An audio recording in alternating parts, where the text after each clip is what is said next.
WhatsApp everyone, welcome back to the channel. आज हम लोग कंटिन्यू करने वाला है chapter 2 basic concept of macro economics. तो चलिए, लास्ट पार्ट में हम लोगों ने कुछ पढ़ा था factor income and transfer income. तो आज मैं बताने वाला हूँ गुड्स के बारे में। तो चलिए बिना टाइम वेस्ट किए इस वीडियो को स्टार्ट करते हैं। Let's start. अब देखिए, गुड्स एंड सर्विसेज। सर्विसेज के बारे में हम लोग इसलिए नहीं पढ़ना है क्योंकि services at A point of time पे जनरेट होता है, उसका दूसरी समय कंज्यूम कर लिया जाता है। तो सर्विसेज हम लोग इसीलिए नहीं पढ़ते, लेकिन गुड्स के बारे में पढ़ना है। देखिए, गुड्स जिसे हम लोग सामान कहते हैं। देखिए, गुड्स जो है वो दो तरीके का हो सकता है, इंटरमीडिएट गुड्स और फाइनल गुड्स। अब आपको लग रहा होगा कि फाइनल गुड्स, तो हमको पता है कि फाइनल जो प्रोड्यूस हो चुका है। इंटरमीडिएट गुड्स क्या है? तो जिस तरह से हम लोग एजुकेशन के बारे में लेते हैं, जैसे एक होता है बिगिनर लेवल का, फिर इंटरमीडिएट, बीच वाला, फिर फाइनल। फाइनल उसी तरह से इसको है। जैसे फाइनल गुड्स में अगर बात करें मिल्क का, तो जैसे हम लोग कोई भी डेयरी शॉप से हम लोग मिल्क खरीद के लाते हैं घर में। किस लिए लाते हैं सर? तो कंज्यूम करने के लिए लाते हैं। कंज्यूम करने के लिए लाते हैं मिल्क को। तो उसी को हम लोग क्या कहते हैं? Final good. मतलब हम लोगों ने गुड्स तो खरीदा, किस लिए खरीदा? कंज्यूम करने के लिए। इसी को हम लोग क्या कहते हैं? Final good. अगर बात करें इंटरमीडिएट गुड का, तो इसी मिल को हम लोग ने नहीं खरीद करके कोई चाय बनाने वाला खरीदा, जो टपरी रहती है ना चाय की, उसने खरीदा ये मिल्क को। किस लिए बने खरीदा? तो ताकि वो आगे इस दूध से, मिल्क से आगे जो है वो प्रोडक्शन कर सके। कैसा प्रोडक्शन? चाय बनाएगा तो दूध की जरूरत पड़ेगी, मिल्क की जरूरत पड़ेगी। तो इसे हम लोग क्या कहते हैं? Intermediate goods. तो वही मैंने लिखा है। फाइनल गुड्स क्या होता है? Those goods which are used either for consumption. जैसे हम लोगों ने मिल्क का एग्जांपल लिया था कि मिल्क हम लोग खरीदे उसे पीने के लिए, कंज्यूम करने के लिए, और फॉर इन्वेस्टमेंट। इन्वेस्टमेंट कैसा सर? जैसे हाउस होल्ड ने कुछ मशीनरी वगैरह खरीदा, किस लिए? ताकि वो अपने फैक्ट्रीज वगैरह, प्लांट एंड फैक्ट्रीज जो रहते हैं उसमें लगाने के लिए, ताकि वो प्रोडक्शन कर सके। उसे हम लोग क्या कहते हैं? Final goods. इंटरमीडिएट गुड्स क्या होता है? Which those goods which are used either for sale resale करने के लिए। जैसे कोई अगर मिल्क प्लांट्स है, जो मिल्क फैक्ट्रीज वगैरह नहीं होती है, उनसे अगर कोई 2 ट्रक या 3 ट्रक दूध मंगाया अपने एजेंसी के लिए, उसके बाद उससे होलसेलर लेते हैं रीसेल करने के लिए, तो उसी को हम लोग क्या कहते हैं? इंटरमीडिएट। और फॉर फर्दर प्रोडक्शन, या फिर प्रोडक्शन करने के लिए, जिसमें हम लोगों ने मिल्क का एग्जांपल देखा था कि कैसे चाय वाला जो रहता है, टपरी पर जो चाय वाला रहता है, वो मिल्क लेता है तो चाय बनाने के लिए। इन द सेम ईयर, ये बात जो है वो बहुत इंपॉर्टेंट है, इसे याद रखना। सेम ईयर में होना चाहिए उसका प्रोडक्शन या फिर उसका रीसेल, उसी को हम लोग इंटरमीडिएट गुड्स कहते हैं। अब यहाँ पे एक बात आप हम लोग को बताइए, फाइनल गुड्स का क्या डायरेक्ट डिमांड होगा? पीपल लोग डायरेक्ट डायरेक्ट डिमांड करेंगे, कंज्यूमर जो है वो डायरेक्ट डायरेक्ट डिमांड करेंगे, करेंगे ना। जैसे मिल्क का अगर चाहिए तो वो डायरेक्ट डिमांड करेंगे। तो क्या फाइनल गुड्स को हम लोग कह सकते हैं डायरेक्ट डिमांड? बिल्कुल कह सकते हैं। तो फाइनल गुड्स का दूसरा डिफरेंसेस क्या हो गया? Direct demand. Final goods have direct demand. अब देखिए इंटरमीडिएट गुड्स का।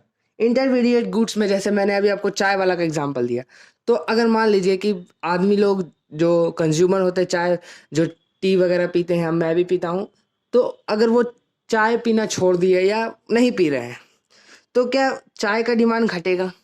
घटेगा, बिल्कुल घटेगा। तो क्या चाय वाला दूध लेगा चाय बनाने के लिए? अब जब उसका चाय बिक ही नहीं रहा है तो वो दूध क्यों लेगा? तो इससे क्या पता चलता है कि ये डिराइव्ड है, किसी चीज पर निर्भर है, डिराइव्ड है। तो इसे हम लोग कौन सा डिमांड करेंगे? Derived demand. डिराइव्ड डिमांड याद रखने वाला बात है। डिराइव्ड डिमांड कौन सा होगा? Intermediate goods. फाइनल गुड्स में डायरेक्ट डायरेक्ट डिमांड होता है, कंज्यूमर डायरेक्ट डायरेक्ट डिमांड करते हैं। तो डिराइव्ड डिमांड से क्या पता चल रहा है कि डिमांड जो है वो डिपेंडेंट ऑन फाइनल गुड्स पे है। मतलब चाय की वैल्यू कमेगी, मतलब चाय वगैरह कंज्यूमर लोग कंज्यूम नहीं करेंगे, तभी तो मिल्क का डिमांड घटेगा। कंज्यूमर लोग बोल रहा है कि हम चाय नहीं पियेंगे, हम ग्रीन टी पियेंगे, तो चाय वाला ग्रीन टी बनाएगा, मिल्क वाला चाय नहीं बनाएगा। तो इसीलिए हम लोग इसे डिराइव्ड डिमांड कहते हैं। अब एक बात और आपको याद यहाँ पे ध्यान में रखना है। इंटरमीडिएट गुड्स में जैसे अगर हम लोग बात करते हैं वीट का, लेट सपोज वीट का बात करते हैं। वीट वीट कोई बंदा है जो वीट खरीद के लाया है 600 रुपीज में, 600 रुपीज में खरीदा है। अब वीट का क्या करेगा वो?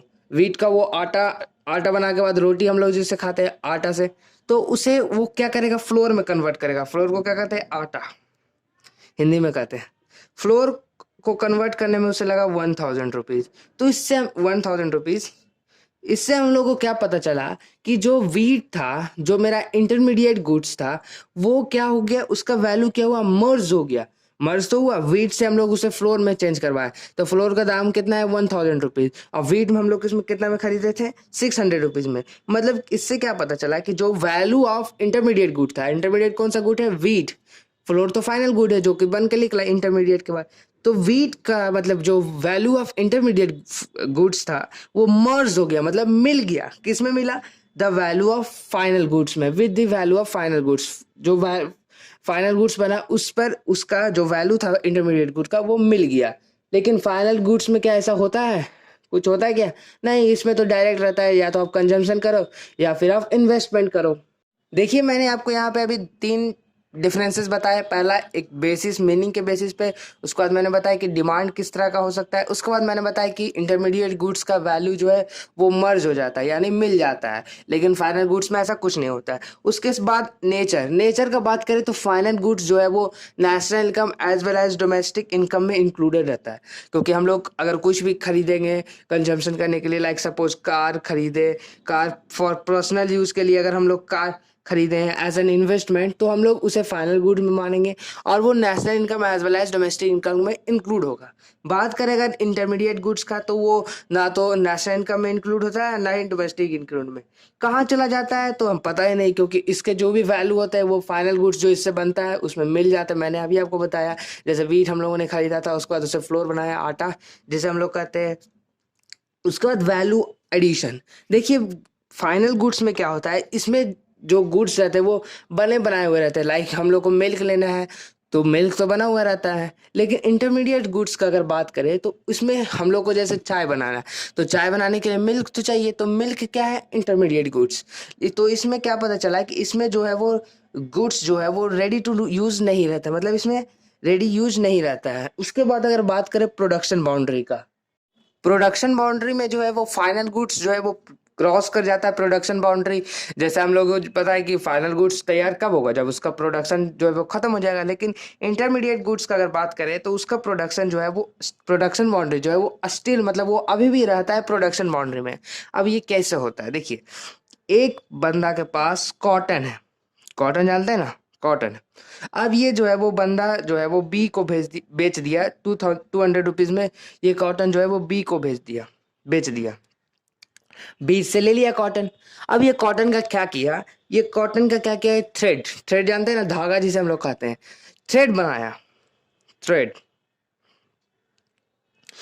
और ये थ्रेड को सी को 400 रुपीज में बेच दिया। किसको बेचा, सी को। अब ये सी क्या किया, वो थ्रेड से क्लोथ्स बना लिया। धागा से ही तो कपड़ा बनता है, हम लोग को पता है। सी क्या किया, क्लोथ्स बना लिया। लेकिन देखिए यहाँ पे क्लोथ्स को अभी किसी ने बेचा नहीं है, मतलब इसे रीसेल किया गया नहीं है, ना ही इसे कोई फर्दर प्रोडक्शन के लिए लिया गया। तो ये क्या है, हमारा इंटरमीडिएट गुड्स है, क्लोथ। ये क्लोथ को क्या किया, डी को बेच दिया 1000 रुपीज में। 1000 रुपीज में क्या किया, डी के पास क्या आ गया, क्लोथ्स आ गया। अब डी जो था वो ठहरा टेलर। टेलर ही क्या क्या देखा कि कपड़ा बढ़िया है, इसका हम स्कूल ड्रेस सी देते हैं, स्कूल ड्रेस में बच्चा लोग को काम आ जाएगा, स्टूडेंट सब जो स्कूल ड्रेस पहन के जाते हैं स्कूल। अभी तो नहीं, कोविड के बाद, कोविड से पहले या कोविड के बाद। तो डी जो क्या किया, वो क्लोथ जो सी से बेचा था वो क्या किया, क्लोथ को कन्वर्ट कर दिया ड्रेस में और इसे बेच दिया 1500 रुपीज में। तो इससे हम लोग को क्या पता चला, क्लोथ क्या था, इंटरमीडिएट गुड। क्लोथ क्या था, इंटरमीडिएट गुड, जो कि सी ने डी को बेचा और डी ने उस इंटरमीडिएट गुड्स का मतलब और आगे फर्दर प्रोडक्शन करके उसे ड्रेस में कन्वर्ट कर दिया, जो कि फाइनल गुड्स था। तो इससे हम लोग क्या कहते हैं, प्रोडक्शन बाउंड्री। मतलब यहाँ तक तो क्लोथ तैयार हो गया था, सी के पास तो क्लोथ तैयार हो गया था, लेकिन क्या वो क्लोथ प्रोडक्शन बाउंड्री से बाहर हो गया था, फाइनल गुड में आ गया था, नहीं आया था। उससे डी के पास जाना था, उसके बाद उसे ड्रेस बनाया, तब वो फाइनल बाउंड्री पे आया। तो आई होप आपको intermediate goods versus final goods समझ में आ गया होगा। अगर आप बात करें डेप्रिसिएशन का, देखिए डेप्रिसिएशन होता क्या है, बहुत आसान है। डेप्रिसिएशन को हम लोग कंजम्पशन ऑफ फिक्स कैपिटल कहते हैं या फिर रिप्लेसमेंट ऑफ फिक्स कैपिटल कहते हैं। It refers to a fall in the value of fix asset. देखिए बहुत आसान है, ये जो क्या है डेप्रिसिएशन, जिसमें हम लोग को गिरावट आता है, फॉल होता है फिक्स एसेट्स का वैल्यू। क्यों? ड्यू टू, पहला normal wear and tear, second passage of time, third expected obsolescence, मतलब चेंज इन टेक्नोलॉजी इसमें माना गया है। देखिए 3 तरीके से डेप्रिसिएशन हो सकता है जो कि डेफिनेशन में लिखा हुआ है। नॉर्मल बियर एंड टीयर, इसका मतलब क्या होता है? देखिए अभी हम लोग कौन सा स्मार्टफोन इस्तेमाल कर रहे हैं, स्मार्टफोन इस्तेमाल कर रहे हैं। जब भी कोई स्टूडेंट्स या कोई भी नया नया स्मार्टफोन लेता है तो 75 को उसमें पहले ऐप डाउनलोड करेगा, उसके बाद सोशल मीडिया चलावेगा, रगड़ के उसका इस्तेमाल करे 1 साल 2 साल रगड़ के, तो उसके बाद 2 साल के बाद क्या होता है, उसके स्मार्टफोन हैंग करने लगता है कि नहीं। 3 साल होगा तो और थोड़ा हैंग करेगा, 4 साल होगा तो उसका मे बी मोबाइल खराब हो जाए। इतना ज्यादा रगड़ के सब इस्तेमाल करता है इंडिया का यूथ। तो नॉर्मल बीएटीआर में यही बात है कि जिसमें हम लोग कंटिन्यूअस फिक्स एसेट्स का इस्तेमाल कर रहे हैं, कंटिन्यूअस लगातार ये इस्तेमाल कर रहे हैं, तो उसका क्या, वो मशीन उसी की तरह से चलते रहेगा। जो नया था उसका 2 साल बाद हम लोग उसका रगड़ के इस्तेमाल किया, उसका 2 साल बाद क्या वो सही रहेगा? नहीं रहेगा, उसका वैल्यू जो है वो डिक्रीज होगा। तो इसी को हम लोग क्या बोलते हैं, नॉर्मल बियर एंड टीयर। जिस तरह से हम लोग ने स्मार्टफोन का एग्जाम्पल देखा। अगर सेकंड का बात करें पैसेज ऑफ टाइम का, इसमें हम फर्स्ट में हम लोगों ने स्मार्टफोन का एग्जाम्पल लिया था। पैसेज ऑफ टाइम का हम लोग एग्जाम्पल लेते हैं कीपैड फोन का। कीपैड फोन आपको याद है? कीपैड फोन का एग्जांपल लेते हैं। कीपैड फोन में क्या था कि कीपैड फोन जब स्मार्टफोन नहीं था तो कीपैड फोन हम लोग इस्तेमाल करते थे। तो स्मार्टफोन आने के बाद बहुत सारे कीपैड फोन जो है वो ऐसे ही पड़े हुए रह गए। तो क्या वो अच्छा है, अभी भी न्यू है, मेरे पास भी अभी कीपैड फोन है, सैमसंग का है। तो वह क्या वो अभी तक न्यू है? नहीं, वो पैसेज ऑफ टाइम मतलब पासिंग ऑफ टाइम, जब जैसे जैसे टाइम पास हो रहा है वो उस पर भी डिप्रिसिएशन लग रहा है कि नहीं। अकाउंट्स में पड़े हो ना, रखा हुआ मशीनरी में भी डिप्रिसिएशन लगता है, चाहे आप उसका यूज करो चाहे नहीं करो। वही सेकंड वाला डिप्रिसिएशन पैसेज ऑफ टाइम में रखा हुआ भी रहेगा तब भी। जैसे अभी इस कीपैड फोन का अगर हम निकाले तो उसका बैटरी सब खराब हो गया होगा। तो इसी के लिए कहते हैं कि उस किसी चीज का भी यूज करते रहिए, नहीं तो वो रखे रखे भी खराब हो जाएगा। थर्ड बात करें एक्सेप्टेड ऑब्सोलीन्स का, जिसमें हम लोग को बात ऑब्सोलीन में एक्सेप्टेड किया गया है चेंज इन टेक्नोलॉजी का। जैसे हम लोग स्मार्ट कीपैड फोन का यूज कर ही रहे थे कि एक स्मार्टफोन आ गया, आया ना जी धीरे धीरे स्मार्टफोन। उसके बाद 4G आया तो सबके पास स्मार्टफोन आ गया, कीपैड का वैल्यू कम गया कीपैड फोन का। जो चेंज इन टेक्नोलॉजी के कारण जो डिप्रिसिएशन होता है उसे हम लोग क्या कहते हैं, एक्सपेक्टेड ऑब्सोलीन, यानी चेंज इन टेक्नोलॉजी। तो जिससे हम लोग का कीपैड फोन का डिमांड घट गया। तो इससे हम लोग को क्या पता चला कि एक्सेप्टेड ऑब्सोलीन भी कोई चीज होता है डिप्रिसिएशन में। देखिए यहाँ पे आप कंफ्यूज मत होइएगा डेप्रिसिएशन और कैपिटल लॉस में। कैपिटल लॉस और डेप्रिसिएशन एक ही होता है। देखिए मीनिंग मैंने यहाँ पे लिखा था लेकिन आई थिंक ये फ्रेम में नहीं आ रहा होगा। तो देखिए मीनिंग क्या है डेप्रिसिएशन में, fall in the value of fix assets में इसका वैल्यू क्या होता है, डिक्रीज होता है ड्यू टू, अभी मैंने आपको बताया किस कारण से, नॉर्मल बियर एंड टीयर, मतलब कि वही है स्मार्टफोन वाला बात कि हम लोग स्मार्टफोन का रगड़ कर इस्तेमाल करते हैं तो 2 से 3 साल बाद वो खराब हो जाता है, मतलब उसका प्रोडक्टिविटी कम जाता है, उसका स्पीड जो है वो कम जाता है। सेकंड क्या था, पासिंग ऑफ टाइम, मतलब टाइम के, मतलब आप उसका यूज कर रहे हो चाहे नहीं कर रहे हो, टाइम के साथ साथ वो खराब हो ही रहा है। थर्ड क्या था, एक्सेप्टेड ऑब्सोलीन, मतलब चेंज इन टेक्नोलॉजी के कारण कुछ इफेक्ट आ गया उस पर, तो उसे हम लोग क्या कहते हैं, डेप्रिसिएशन। लेकिन कैपिटल लॉस में क्या होता है, loss in the value of fix asset, इसमें भी लॉस, फिक्स एसेट का वैल्यू लॉस होता है, इसमें भी होता है ड्यू टू अनफॉरसीन ऑब्सोलीन। उसमें क्या था, एक्सेप्टेड ऑब्सोलीन, मतलब कि माना गया था, प्रेडिक्ट किया गया था। इसमें क्या है, अनफॉरसीन, मतलब कि कोई जानता नहीं कि क्या होने वाला है। लाइक एग्जाम्पल थेफ्ट्स, चोरी, क्लाइमेटीज, नेचुरल कैलामिटीज जिसे हम लोग कहते हैं, या फिर कुछ एक्सीडेंट्स हो गया तो उसे हम लोग कैपिटल लॉस में डालेंगे, डेप्रिसिएशन में नहीं डालेंगे। मीनिंग का अगर सेकंड बात करें तो प्रोविजन ऑफ लॉस है। इसमें डेप्रिसिएशन में क्या कहा गया, रिप्लेसमेंट ऑफ एसेट्स, मतलब कि अगर कोई भी हम लोग बड़ी बड़ी मशीनरी वगैरह लेते हैं, हाउस होल्ड लेता है ताकि वो उसका फर्म जो है वो चल सके, तो उसमें कुछ गारंटी वगैरह दिया रहता है, गारंटी, मशीन पे गारंटी रहता है। तो उसमें हम लोग क्या कहते हैं कि अगर 2 साल बाद खराब होगा तो आप इसे लाइएगा, हम चेंज कर देंगे या फिर बना देंगे। लेकिन अगर कैपिटल लॉस हो जाए, मतलब कि कैपिटल की चोरी हो जाए या फिर नेचुरल कैलामिटी से कुछ डिस्टर्बेंस हो जाए, तो क्या वो गारंटी मिलता है, नहीं मिलता है। तो इसीलिए मैंने यहाँ पे क्रॉस लिखा है, मतलब कि no such provision is made for capital loss. Moving forward to next differences, production process क्या था?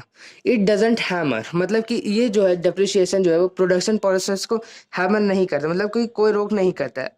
देखिए, अगर आप लोग डेप्रिसिएशन का डिफिनेशन को अगर डिटेल से पढ़ें तो सब में टाइम लगता है। नॉर्मल बियर एंड टीयर में भी टाइम लगता है, अगर लगातार यूज करेंगे फ़ोन को तो उसमें भी 2 से 3 साल लगता है ख़राब होने में। अगर सेकंड का बात करें, पासेज ऑफ टाइम में तो टाइम लगता ही है, तो इसमें क्या लगता है? टाइम लगता है डेप्रिसिएशन होने में, लगता है ना टाइम। इसीलिए प्रोसेस, अगर आज ही हम लोग मशीनरी खरीदे हैं, 5 गो मशीनरी खरीदे हैं आज ही, 5 मशीनरी खरीदे हैं, ये 5 मिलके 1000 यूनिट्स का प्रोडक्शन करता है। अभी मशीनरी को भी चलने में 1-2 साल बाद ही खराब होता है, तो उस समय तक तो बढ़िया से चलता है, मतलब इसमें प्रोडक्शन प्रोसेस का कोई लॉस नहीं होता है डेप्रिसिएशन में। लेकिन अगर कैपिटल लॉस हो गया, मान लो कि मशीन चोरी हो गया, मशीन जो है वो चोरी हो गया, चला गया यहाँ से, तो क्या को मशीन बचा? 4 गो। अब चारों मिलकर क्या 1000 यूनिट का प्रोडक्शन नहीं कर पाएगा? नहीं कर पाएगा, 800 यूनिट्स हो जाएगा। तो इसमें क्या पता चला हम लोग को कि इसमें अगर कैपिटल लॉस होता है तो हैमर होता है प्रोडक्शन प्रोसेस। हैमर मतलब कि बिगड़ता है प्रोडक्शन प्रोसेस। तो आई होप आपको डेप्रिसिएशन वर्सेस कैपिटल लॉस समझ में आ गया होगा। आई होप गाइज आपको आज का वीडियो समझ में आ गया होगा। इससे रिलेटेड अगर आपको जो भी डाउट हो, सजेशन हो, आप कमेंट सेक्शन में पूछ सकते हैं। मैं बहुत इजी वे में आपको बताने का कोशिश करता हूँ ताकि आप लोग इजी तरह से समझ पाएं। तो जल्दी ही नेक्स्ट वीडियो में keep working hard and makes your parents proud. Thank you so much guys for watching this video.